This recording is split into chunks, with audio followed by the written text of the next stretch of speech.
Right golfers, watch this video before you buy a new driver. I've got the Ping G430 up against the Stealth 2 from TaylorMade G430MAX. These are one of variation of heads. I'm going to show you which one goes the furthest, which one might be better if you don't hit the middle of the face all the time, which one is suited to your game and why. It's a full test. Let's start with looks and feels. The Ping has a pingier sound. It's titanium, like it's got that Ping firmer feel. Where the TM has that carbon sound, obviously, we'll come to the tech, but it's got the carbon twist face. It's got the 60-time carbon face. You know, it's a very distinct, different sound. And I do think if you don't create that sound, if you're a slower swinger, the Ping will sound, then in turn feel like it's doing more. When it comes to the looks, the Ping has in the Max the bigger footprint. It feels like it's just friendlier, more frying pan-y down by the ball, where the Stealth has maybe a prettier look. It's certainly got more colours and jazz. Ping obviously has the turbulators that stand out on top that some people don't like, and it's all this kind of black mattish finish, where the TaylorMade is shiny with a matte lipstick at the front. Then you see the red face and the red lipstick round the back like it does. The Stealth is jazzy looking. I think shop appeal, I think more people would want the Stealth. I think they'll pick it up and go, I like the look of that. The Ping to me feels more like a piece of engineering, where the TM feels like a combination of engineering and a fashion brand. You know, it feels more like it's trying to appeal on every level, where Ping is trying to do that, but it's more concerned that it performs. Not saying that this doesn't, we'll show you the numbers as we go on. Ping looks friendly down by the ball. It feels a little bit more drawery as well, but obviously you'd get it custom fit and set up for how you want it. And they're all parts, both of these are like one of 3 heads, or even 4 I think, but they're, you know, they're variation of heads for you to choose from. I do like the pinginess of the Ping, and I do feel like it will appeal to more of your everyday golfer,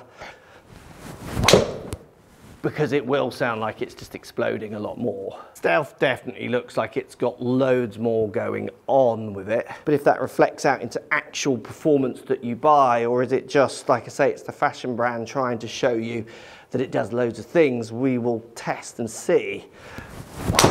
But I like the feeling of Stealth, but it's an acquired taste. It's duller, it feels like an old-fashioned club, like the Woods almost, that I used to play when I first started playing. Both look great, hard to pick. I think more people will like the sound of the Ping, but I think more people will like the feel of Stealth too. So as I warmed up with these 2 clubs, I collect data, because this is where I'm going to be hitting more across the face, often like lots of golfers are who are watching this video. Sometimes it's a comment, oh, you're a pro, you always hit the middle. We don't always hit the middle, hence you see our ball speeds move. But this is certainly a wider range of strikes, which is more reflective of maybe what you are doing. And in the warm-up stage, we did see the Ping coming out that bit stronger, 158 ball speed to 155. Now this isn't scientific, you'd have to hit thousands of shots to get exactly which one is more friendly, but MOI tests generally Ping are up the highest part. They're often producing the higher MOI drivers out of all the manufacturers, and I don't think the manufacturers even try and hide that, to be fair. But remember, that's not everything. There are other things that you can max that help. There's the designing a golf club's like making a cake. You've just got so many different ingredients. If you put too many of one in, you can't put much of the other one in. So if you pack it all with MOI,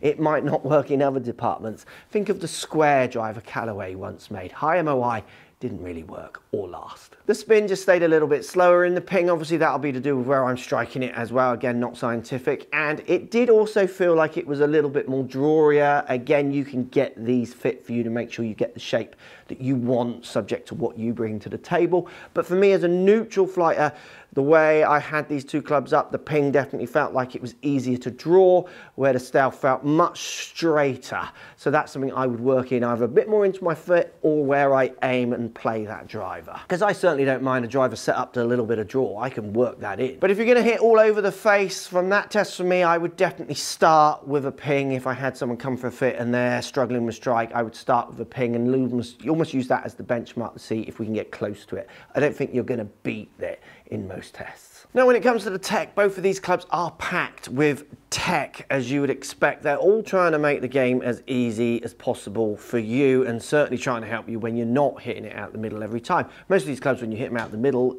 from any manufacturer now, you're going to get pretty good results. But both clubs are doing stuff to the face to try and help with launch. They're trying to keep ball speeds up across the face. TaylorMade obviously make a bigger shout with their face. It's red, it's carbon, it makes the whole club sound different. They're following a carbon era is their marketing, which if you buy into or not is up to you. I think both of these faces are as good as each other, and the ball speeds for me are pretty good off both, which we'll show you near the end. The G430MAX definitely is a bit more of a maxed club, presents bigger as I said earlier, so it definitely, even though they're going to be very similar CCs if not exactly the same, it looks bigger down by the ball, which might be inspiring confidence with some golfers, and others they'll want the slightly prettier look, if you like, of the Stealth. Stealth, again, really pushing the carbon in the lid, in the bottom, in the face, with titanium as well, where Ping opting a lot more for a titanium classic head. Both of them have changeable necks, which is clever. They can allow you to dial in your shots, launches and direction a little bit, so they're both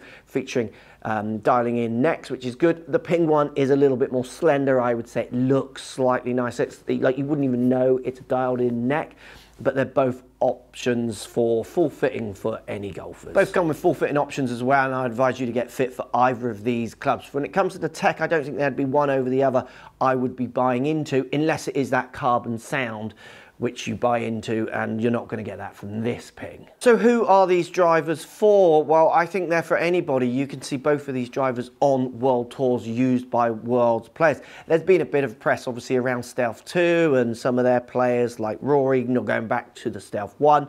I just, tour pros, get something in their head, it ripples through all of them. Certainly if it's one of the elite ones, they're a funny batch. I personally don't read much into that at all. From what I've seen with Stealth 2, the numbers are just as good as anything. It performs. I don't think you're going to particularly see any problems at all in that. I think Stealth is going to be for the person who does watch the tour. They are influenced by that marketing. They do like the sound. Obviously their presence and marketing presence is strong online and on tours, because they pay for those top echelon players. So I get it.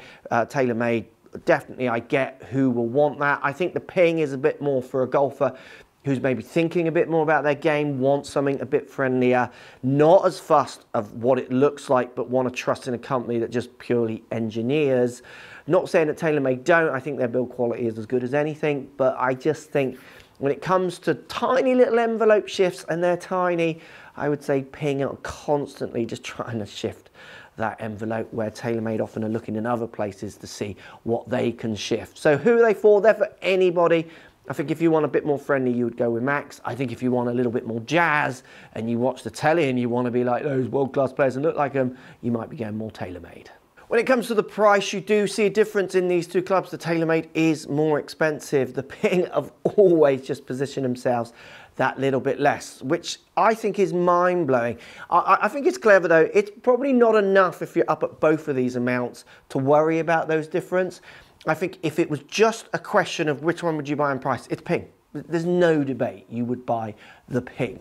But because the difference is small, even though the TaylorMade is more, I think when people are up there, they're just thinking, well, what's an extra X amount of money? It doesn't really matter. I'm going to go for the one I want. If it was just money, you would definitely be going for the Ping. If you're watching this video and you've got prior models of either of these two drivers, do you need these ones? No, I don't think you do. If you've got anything in the last 5 years, to be fair, you're doing well. You could even stretch that out near a 10, but let's just say 5 to be safe. I think if you've got prior models, you're doing fine. Stealth 1, Stealth 2, I totally wouldn't be changing. Sounds the same, slight cosmetic differences. They'll say they've pushed certain things different ways, but numbers, I think, the same. The old Ping to the new Ping, again, you're just not going to see a huge difference. If you want to change because you fancy a new driver, definitely.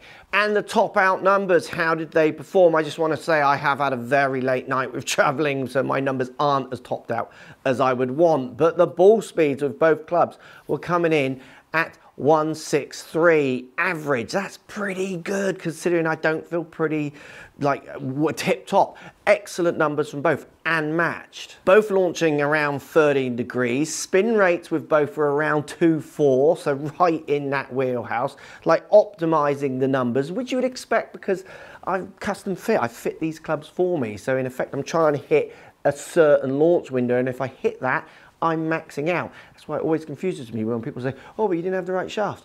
But I hit my maxed out launch window. So what more do you want me to do? They're maxing out for what I'm putting in. The noticeable difference between the two, again, you can see that the Ping did just have that slight draw bias. I would work that in or fit it slightly different if I didn't want to work that in, but I'm not afraid to hit a slightly more draw bias driver at all. Dispersion wise, the Ping was a fraction closer, but again, I think with more shots, I would work that in and fix that myself. The TaylorMade was a little bit more even left and right, where the Ping was definitely that little bit more left.